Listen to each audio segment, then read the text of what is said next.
Is it finally time to upgrade that old Galaxy S23 Ultra you have lying around? I mean, it's coming towards the end of its software update cycle, and that battery probably isn't holding the charge that it used to. Could the switch to a new flat display, upgraded cameras, and new internals really be worth it? Or does holding them side by side prove that, you know what, maybe things haven't changed as much as we'd like? Let's talk about that. Hey guys, I'm Ryan Thomas, and Samsung continues to make one of the most complete smartphones on the market. It's been doing this for years. After the sunset of its Galaxy Note line and into the Ultra line, which has itself seen some useful tweaks year on year over the last few generations, but nothing that really makes you feel like the upgrade is necessary. With these two though, there have been 3 generations between them, and that makes those tweaks add up to feel like a much bigger jump, so let me talk you through them. Right away, the newer phone is thinner and lighter with flat sides that do make the phone feel less slippery to hold. You can debate whether you prefer one design over the other in the comment section, but it's hard to argue that the flat panel on the S26 Ultra is more practical with its more usable canvas and easier to feel out buttons to go with. The bezels feel crisper, the speakers fuller, the phone in general does feel a small step up, despite the S23 Ultra actually being a really nice phone to use even a few years down the line. The anti-reflective coating on the front panel is definitely a welcomed addition if you're used to the glary old Galaxy. They have the same IP68 water and dust resistance rating and USB-C connection standards though, so it's not like everything's completely new. By the way, if you enjoy the content we make here, then please do consider hitting subscribe to help us hit our goal of 500,000. Thank you very much. The privacy display feature on the newer phone is pretty interesting, and I could see it being super handy for those who commute on a busy transit where you really don't know who's watching over your shoulder. However, I never use this outside in my review period since it messes the colours up on the screen, and I have no requirement for it because, well, I don't commute in a busy city, though this could be a reason to upgrade for the right person. Speaking of upgrades, the cameras have seen some changes. The newer phone has the same main sensor, but with a faster lens for more light intake, a near enough identical 3x lens, and a slightly wider selfie shooter. But the S26 Ultra benefits from a shorter and much more powerful 5x lens instead of the rickety old 10x on the S23 Ultra. And the ultra wide has also been upgraded to a similarly sized and shaped but slightly higher resolution 50 megapixel sensor. What does all of this really mean in the real world? Well, some slightly different processing and varying quality on all of the cameras. It's not a hard and fast, one wins over the other. I do believe the images coming out of the newer phone do seem a little more consistent across the board compared to the older phone. If you're zooming past 10 times, the newer phone has a lot more reach, though it's not exactly incredible compared to its competition in 2026. In some shots, I was shocked to find I actually preferred the S23 Ultra's photos, particularly in the processing, but then I was also caught off guard when the next shot looked completely different and I very much went for the newer phone. So it's hard to call this a massive upgrade, but it's also fascinating to see that really not that much has changed in the 3 years between these two Galaxy Ultra models, at least in good enough light that is.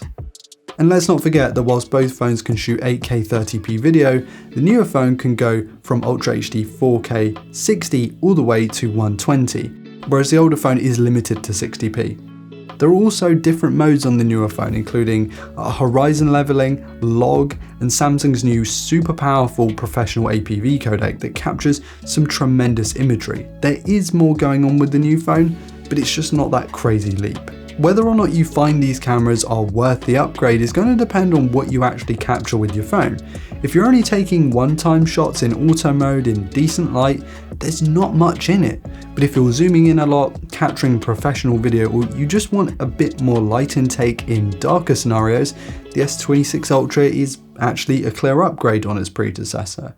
Just like the charging tech, the newer phone charges wirelessly 10 watts faster, and over a cable should get you to 75% from zero in the same time the older model takes to get to 65%. So a little bit faster, but really nothing crazy, not a monumental leap anyway. Though one of the biggest differences is probably the fact that your S23 Ultra's battery is likely pretty old if it's the original one, and unless you've absolutely babied it, it's probably not lasting the full day anymore. Though both phones do have 5,000 mAh batteries, it's hardly awe-inspiring for a phone in 2026. Just because the new one is actually a new battery, that's probably going to be the difference maker for you.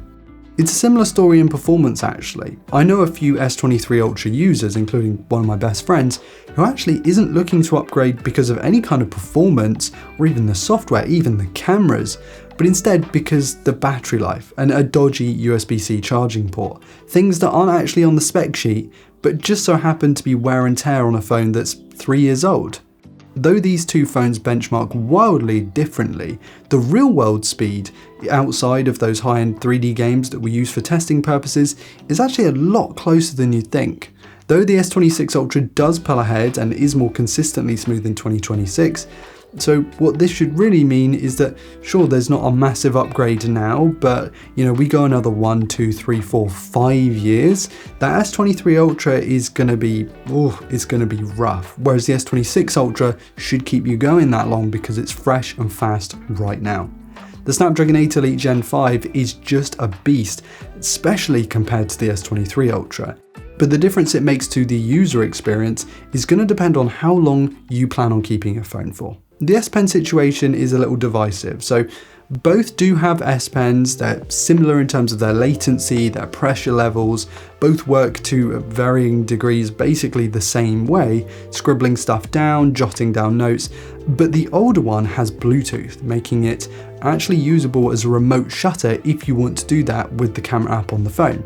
But the new phone does away with that, so that has caused some people online to go into a frenzy, go absolutely berserk that the new phone takes away the feature the old phone had.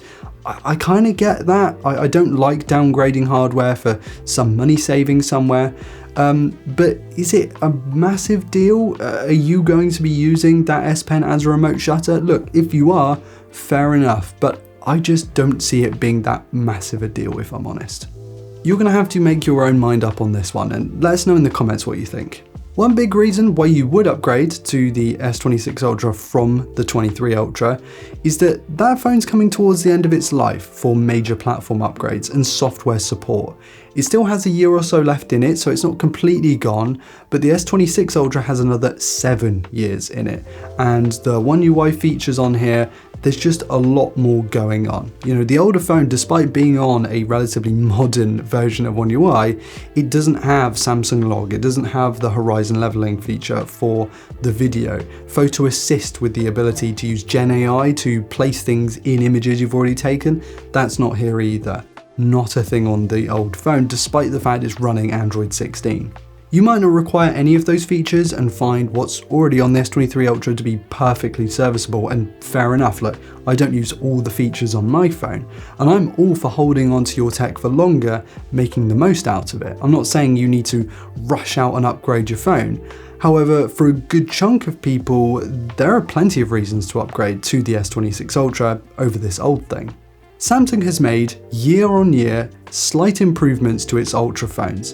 Between generations, it's really hard to really appreciate those differences, but they do add up over time, and when you put two slightly more distant models side by side, there is a much bigger leap. The S26 Ultra is a good step ahead of the S23 Ultra, even if it's not a monumental jump.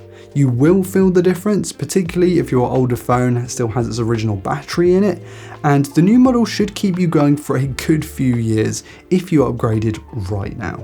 Do you still have your S23 Ultra? It's, for me, one of the best phones going. Are you still holding on to it for a little longer, or are you considering even making the switch to a newer generation, not even of Samsung smartphones?